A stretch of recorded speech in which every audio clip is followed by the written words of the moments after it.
convido você a abrir a sua Bíblia em Mateus 5. Mateus 5, 38 a 48. Mateus 5, 38 até o 48. Nós estamos no meio de uma série de mensagens chamada Eu, porém, lhes digo. E se é a primeira vez que você está vindo aqui, desde quando nós começamos essa série, nós estamos refletindo sobre o Sermão do Monte e os ensinamentos que estão presentes ali no sermão que o próprio Jesus pregou aos seus discípulos e às pessoas que estavam ao redor dessa aglomeração, dessa multidão de pessoas. Nós já estamos refletindo no capítulo 5 de Mateus, já há alguns domingos. Hoje nós vamos encerrar o capítulo 5, mas não encerrar essa série, porque o sermão continua até o final do capítulo 7. Eu leio com você então o capítulo 5, do 38 ao 48. Diz assim o texto: vocês ouviram o que foi dito, olho por olho, dente por dente. Eu, porém, lhes digo, não resistam ao perverso. Se alguém lhe der um tapa na face direita, ofereça-lhe também a face esquerda. Se alguém quer processar você e tirar-lhe a túnica, deixe que leve também a capa. Se alguém obrigar você a andar 1 milha, vá com ele 2. Dê a quem lhe pede, e não volte as costas ao que quer lhe pedir emprestado.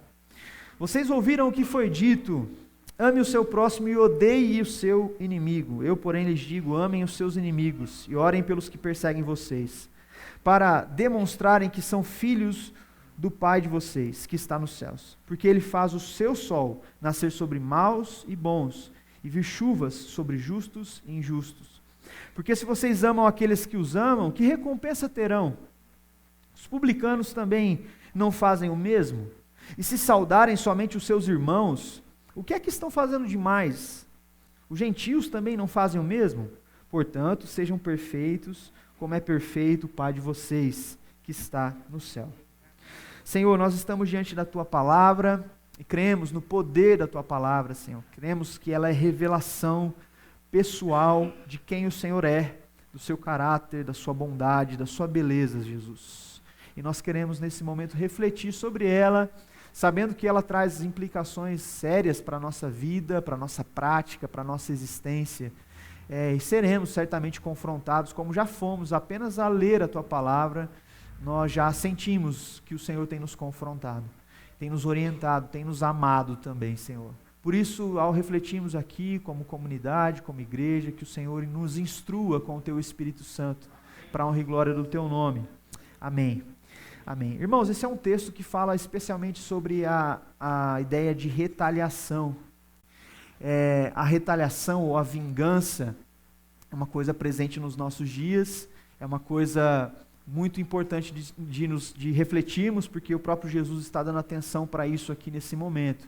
Você tem percebido, você que tem acompanhado essa série de mensagens sobre o Sermão do Monte, ou se você fizer uma leitura rápida sobre ele, você vai perceber que Jesus está ensinando bastante, principalmente sobre a nossa relação com Deus e a nossa relação com o próximo. Porque a nossa relação com o próximo expressa o nosso amor a Deus. A nossa relação com o próximo tem a ver com a nossa percepção, com a nossa perspectiva a respeito de Deus. Se temos uma perspectiva equivocada, atravessada sobre quem Deus é, isso afeta a forma como nós tratamos o nosso próximo. Jesus está equilibrando essas coisas. Jesus está dizendo que não basta você ter uma vida com Deus, uma vida religiosa com Deus. Você precisa materializar isso, você precisa traduzir isso em expressões de amor ao seu irmão.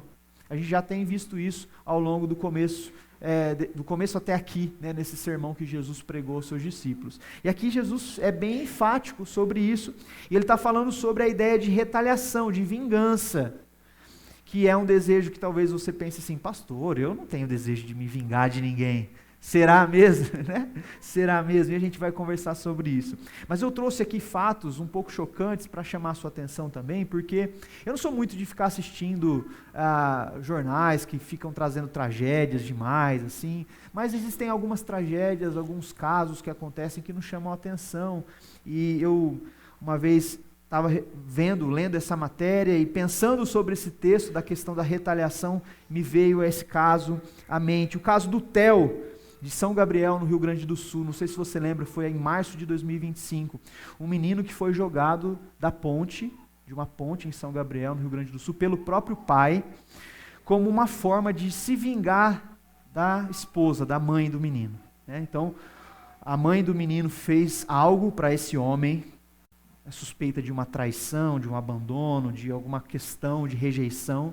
E como forma de se vingar dessa mulher, de retalhar essa mulher, ele pegou uma criança, eu não lembro quantos anos o Theo tinha, e jogou ele da ponte. E ainda mandou áudios para ela, falando assim, tá vendo? Agora tem consequências o que você fez. Eu fiz uma coisinha aqui que depois você vai ficar assustada porque o que você fez teve consequências.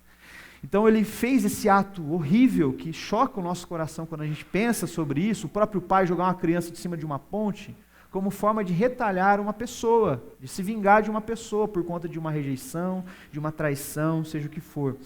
Outro caso, que chama a minha atenção nesse sentido, é o caso de uma mulher chamada Jordélia Pereira Barbosa, lá em Imperatriz do Maranhão. Ela também foi traída pelo marido, descobriu que o marido tinha uma outra família, inclusive, e aí ela pegou e embrulhou ovos de Páscoa, no período da Páscoa, envenenados, e entregou para essa família. E toda essa família, que era a família que era consequência de um adultério, comeu, se alimentou desses ovos de Páscoa, e as duas crianças da família morreram. A mãe não morreu, mas ficou em estado grave, mas se recuperou. Mas essas duas crianças, uma de 13 e uma de 7 anos, morreram, porque essa mulher decidiu se vingar do seu marido, porque descobriu que ele tinha uma relação extraconjugal. Perceba, talvez se a gente começar a pensar em casos de traição, de rejeição, a gente começa a se identificar e se solidarizar com a vítima, com a pessoa que foi traída, com a pessoa que foi rejeitada. Mas todos nós concordamos aqui que a resposta que essas duas pessoas tiveram, pelo menos, foi muito desproporcional. Certo? Tudo bem, você foi traído, você foi traída, você recebeu uma ofensa, mas responder dessa forma, matando a pessoa, jogando uma criança de cima de uma ponte, envenenando uma família inteira, é extremamente desproporcional. E é sobre isso que esse texto está falando, nos ensinando. Quando Jesus cita a lei do Antigo Testamento, vocês ouviram o que foi dito, olho por olho, dente por dente. Essa ideia do olho por olho, dente por dente, estava sim presente no Antigo Testamento, mas também era uma lei comum dos povos bárbaros daquele tempo.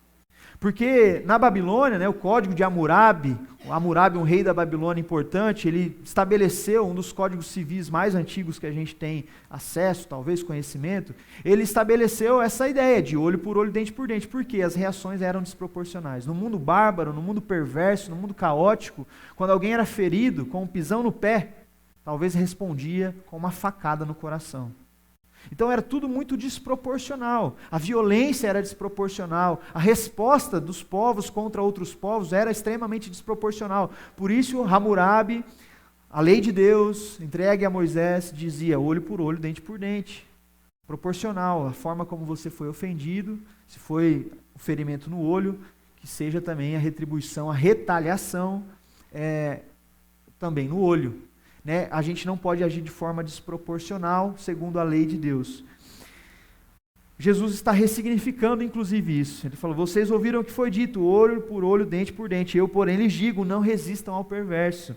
Se alguém der um tapa na sua face direita, ofereça também à esquerda. Se alguém processar você e tirar-lhe a túnica, deixe que leve também a capa. Se alguém obrigar você a andar 1 milha, vá com ele 2. Então Jesus ressignifica completamente essa famosa lei de talhão, que é da onde vem a palavra retaliação. Então nós estamos diante de Jesus ressignificando a ideia de retalhar, de se vingar das pessoas. E como eu disse, talvez você pense assim, nossa pastor, eu não me vingo das pessoas. Será mesmo? Pergunto mais uma vez. Quantas vezes nós somos ofendidos por uma palavra, mas reagimos de forma extremamente desproporcional? Muitas vezes nós somos ofendidos com uma ofensa verbal e retalhamos a pessoa com uma indiferença, com o ódio, com a exclusão dessa pessoa do nosso círculo de amizade. E quando não, com violência. quando não com violência.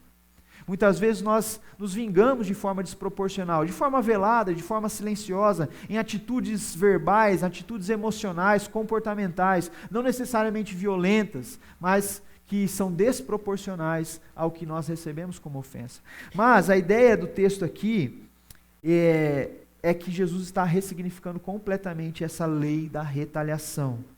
E a gente pode dividir aqui, eu queria que nós refletíssemos sobre isso, que Jesus organiza esse texto, esse sermão dele, essa parte especialmente do sermão, em 3 retaliações, ou 3 formas de retaliação. O que nós chamaremos aqui de retaliação do eu, retaliação do direito e retaliação do amor. A retaliação do eu é esse impulso mais primitivo que nós temos. Se alguém pisa no nosso pé, né, a gente tem a vontade de reagir. Se nós somos violentados, se nós somos ofendidos verbalmente, nós temos a vontade, o desejo de reagir e às vezes desproporcionalmente. Isso é o que a Bíblia chama, que Jesus está falando aqui e nós estamos chamando de retaliação do eu. É esse impulso pessoal, onde nós sentimos a nossa sobrevivência ameaçada. E é um impulso por preservação da nossa sobrevivência. Isso é muito primitivo. Isso é o que levou Caim a assassinar o seu irmão Abel. Ele viu que Deus se agradou mais do sacrifício de Abel. Então, nesse impulso de preservação do eu, nesse impulso de preservar a sua autoimagem diante dessa divindade, Caim decide então responder a esse impulso e retalhar e proteger o seu próprio eu. E muitas vezes é assim que nós agimos, nessa perspectiva da sobrevivência, de preservar a nossa autoimagem. E se a gente parar para pensar e vivermos nessa lógica da retaliação do eu, já disse alguém que se vivemos nessa lógica do olho por olho, dente por dente, morreremos todos cegos e banguelos. Né? Não vai sobrar ninguém. Não vai sobrar ninguém. Porque é um querendo preservar a sua identidade, a sua pessoalidade, a sua individualidade. E a gente vai se esquecendo do comunitário, a gente vai se esquecendo do que o outro carrega essa imagem, que o outro carrega também a sacralidade de pertencer a Deus. Então, a gente precisa tomar cuidado para não viver na lógica da retaliação do eu. Reagir aos impulsos mais primitivos que aparecem no seu coração. Reagir aos impulsos mais primitivos que te dão a vontade de se vingar e às vezes se vingar de forma desproporcional contra o seu irmão, contra o seu familiar, contra o seu irmão da igreja, muitas vezes. Mas uma segunda forma de retaliação que Jesus está expondo aqui é a retaliação do direito.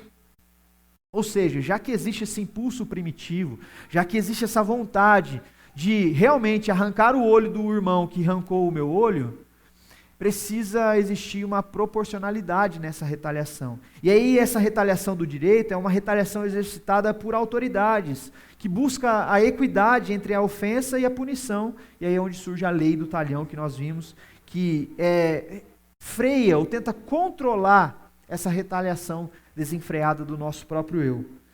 Então, é quando nós acionamos a justiça.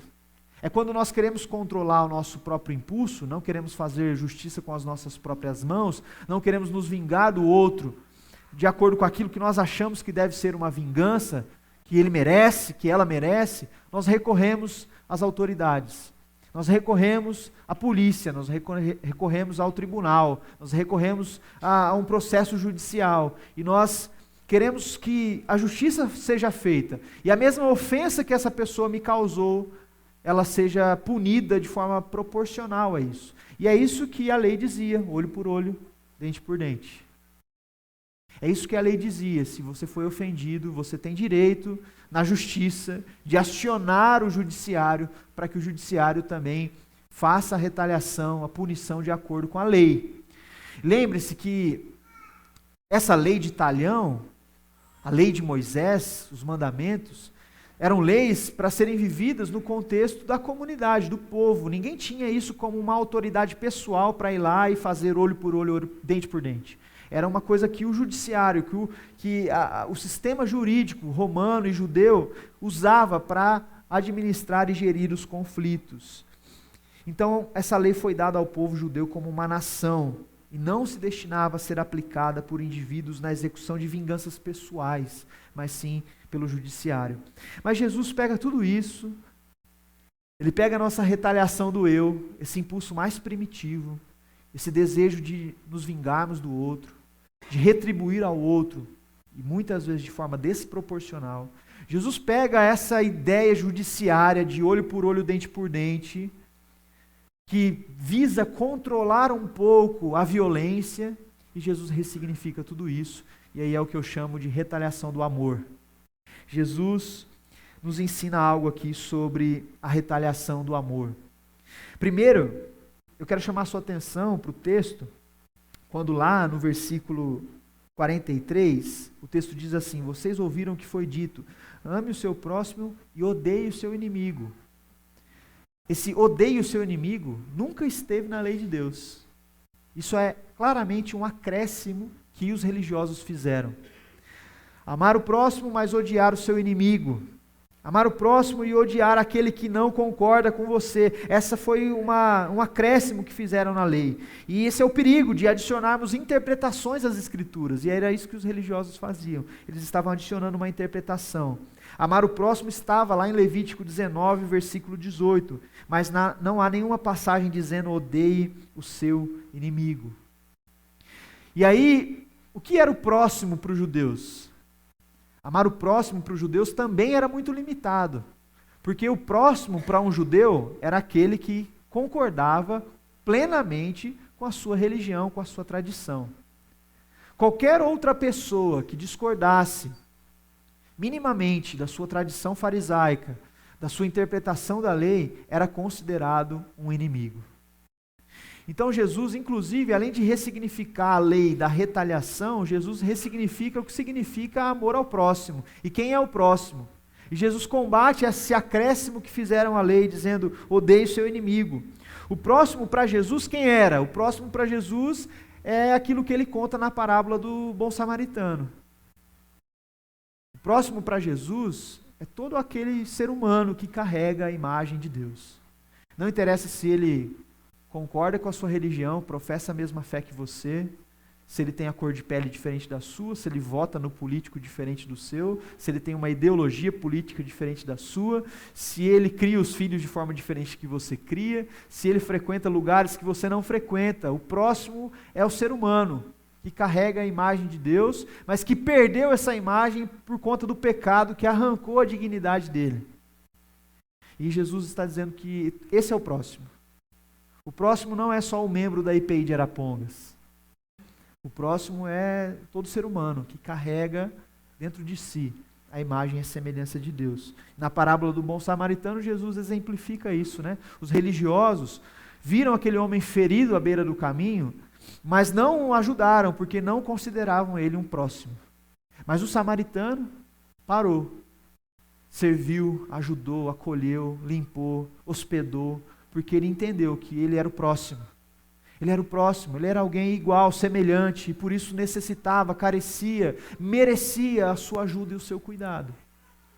Então Jesus ressignifica isso para os judeus. O próximo não é só aquele que concorda com você. O próximo não é aquele que valida tudo que você crê e acredita e tem como tradição. O próximo é todo ser humano que carrega a imagem de Deus. E por isso, nenhum ser humano pode ser enxergado como inimigo. Por isso, que ideia é essa de odeie os seus inimigos? Inclusive aqueles que perseguem você, você deve amar. E aí Jesus destaca pelo menos 3 coisas vitais da vida aqui que nós somos ofendidos e muitas vezes queremos reagir. Então quando ele diz que se alguém te der um tapa na face direita, o que significava receber um tapa na face direita? Era ter a sua honra comprometida, publicamente. Alguém te dá um tapa na face direita, até hoje isso é um sinal de desonra, né? Se você está diante do público e receber um tapa na sua face direita, especialmente na tradição antiga de Israel, é interessante perceber que para dar um tapa na face direita, a pessoa precisava dar um tapa com o lado de fora da mão, né, para que ela conseguisse acertar o lado direito do rosto da pessoa. E Jesus está dizendo, na sua ofensa, na ofensa da sua honra, você não tem o direito de reagir. Porque essa retaliação é a retaliação do amor. Você não bate de volta, você não pratica olho por olho, dente por dente, você vira outra face. você dá a face esquerda. Se você teve a sua honra ferida, você vai além e permite que qualquer pessoa fira ainda mais a sua honra. Jesus também fala sobre uma coisa vital na vida, que é a vontade. Sabe aquela ideia pós-moderna, assim, de a vida é minha e eu faço o que eu quiser dela? Não existia isso aqui no tempo de Jesus. Porque os oficiais romanos, os oficiais persas, eles tinham autorização para encontrar qualquer civil na rua, caminhando, e dizer, você vai me ajudar a carregar essa carga aqui até determinado lugar. Você vai me ajudar. Tanto que o próprio Jesus, quando estava carregando a cruz, alguém foi acionado ali para ajudar Jesus a carregar a cruz, né? Isso era uma prática. A vontade das pessoas, a liberdade das pessoas não eram respeitadas. Então as pessoas estavam andando na rua e você podia ser a qualquer momento acionado por um oficial romano, um oficial persa, para que você carregasse, acompanhasse, ajudasse num serviço braçal pesado. E Jesus está dizendo, quando ferirem a sua vontade e você se sentir no direito de reagir, não, eu não vou fazer isso, porque eu não tenho obrigação de fazer isso. Não, caminhe mais uma milha. Se pedirem para você carregar andar uma, ande duas. Outra coisa vital, além da vontade, além da honra, eram os bens inalienáveis, né? Uma roupa. A roupa era uma coisa que na tradição de Israel era uma coisa inalienável. Você podia alienar qualquer outro tipo de bem, animais, carroças, casas, pertences pessoais. Mas a roupa era uma coisa que não podia ser alienada num processo judicial. E aí Jesus está dizendo, se ainda assim, se fizerem isso, se alienar a sua roupa, que é algo muito pessoal, dê a sua roupa, dê a sua capa, entregue tudo. Irmãos, essa é uma proposta de Jesus que para mim soa muito difícil de praticar, não sei para você. Oferecer a face esquerda quando baterem na face direita. Andar uma milha a mais quando nos obrigarem a andar uma milha. Dar tudo. Abrir mão do nosso direito, do nosso ego, da nossa vontade, da nossa liberdade. É isso que Jesus está ensinando sobre a retaliação do amor. O que Jesus está dizendo, basicamente, nesses versículos, mais do que qualquer outra coisa, é que os seus seguidores não possuem direitos. Porque nós reconhecemos que a nossa honra, a nossa vontade, os nossos bens inalienáveis, tudo isso pertence ao Senhor, nós não temos direito a nada. E por isso, quando nos ofendem, nós precisamos responder não com a retaliação do eu, desproporcional, não com vingança, não com ódio, também não com a retaliação do direito. Sabe, eu não estou dizendo aqui que se você foi ferido nos seus direitos trabalhistas, você não pode entrar com um processo contra a empresa. Não é esse o ponto. Mas o ponto é que muitas vezes nós cristãos precisamos levar o prejuízo. Essa é a grande verdade. Os cristãos são aqueles que dizem, eu não vou adiante nessa briga. Porque a retaliação que eu aprendi com o meu mestre não é a retaliação do meu eu, não é a retaliação do direito, é a retaliação do amor. E eu respondo a essa ofensa sua, eu respondo a esse ataque que você me faz com o amor que Jesus me deu. Afinal, não foi isso que Jesus fez? Jesus, no Salmo 85, versículo 2 e 3, tem uma poesia ali que reflete muito o que Jesus fez, o que Deus fez por nós. O Salmo diz assim, perdoaste a iniquidade de teu povo, encobriste todos os seus pecados. Olha essa parte que interessante. A tua indignação reprimiste-a toda. Do furor da tua ira, o Senhor se desviou. Deus, na sua soberania, Ele ficou indignado, irmãos, com os nossos pecados, com a nossa rebeldia. Essa é a narrativa bíblica. O pecado ofendeu a Deus. O pecado foi um tapa na face direita de Deus. O pecado foi uma ofensa à vontade de Deus. O pecado foi alienar um bem que era inalienável diante de Deus, que era o seu amor, a sua presença. O pecado desconfigurou tudo isso. E Deus, na sua soberania, no seu poder, decidiu responder de forma diferente e não nos retalhar. Ele tinha todo o direito de dispensar a sua ira sobre nós. Ele tinha todo o direito de cumprir aquilo que ele disse. O dia que você comer dessa árvore do conhecimento do bem e do mal, certamente você morrerá. Mas o texto do Salmo aqui nos diz que a indignação que ele tinha, aquela raiva, aquela ira que ele tinha, não contra você e contra mim, mas contra o pecado, ele reprimiu ela. Ele guardou para si. E ele desviou do furor da sua ira. E é triste acreditar que muitas vezes nós, como cristãos, não agimos da mesma forma. Porque se o nosso mestre, que tinha o direito de nos retalhar, de forma proporcional ou desproporcional, ele escolheu nenhuma retaliação. Ele escolheu nos amar. Ele escolheu não responder à sua ira divina. Ele escolheu não buscar os seus próprios direitos, mas ele escolheu nos amar. O sacrifício individual substitui a retaliação. Pois foi esse o caminho que o próprio Salvador tomou, o caminho da cruz. Por isso, irmãos, eu quero encerrar com uma simples reflexão e um simples desafio para você e para mim. Ao nos sentirmos ofendidos ou feridos pelas pessoas, nós não devemos responder com retaliação, mas com amor e misericórdia, pois foi assim que Deus respondeu à nossa ofensa. Foi assim que Ele respondeu à nossa ofensa. E nós estamos aqui hoje, num culto de celebração a Deus, nos lembrando. E hoje é dia especial porque é dia de ceia. E a mesa é a representação, a imagem, a concretização, a materialização do desvio que Deus fez da sua ira.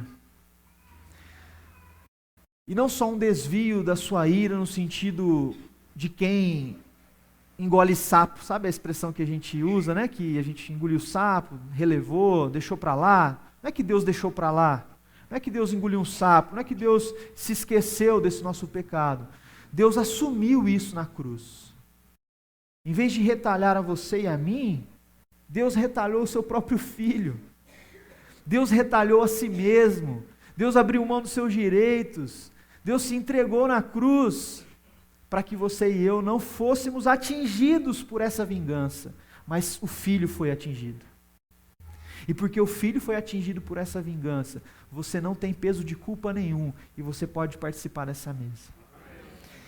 E eu quero convidar você a participar dessa mesa com essa ideia no seu coração, de que você era alvo da ira de Deus, mas Ele desviou isso assumindo na cruz. Você ofendeu a Deus, mas Ele decidiu te amar e não retalhar você. E por isso a mesa é para quem crê nesse sacrifício.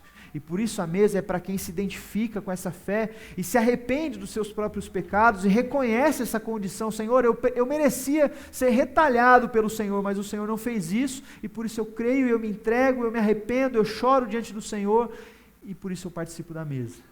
Porque eu lembro que o seu corpo foi entregue na cruz, eu lembro que o seu sangue foi derramado por amor a mim, por amor a nós, e nós participamos disso com alegria, em nome de Jesus. Amém.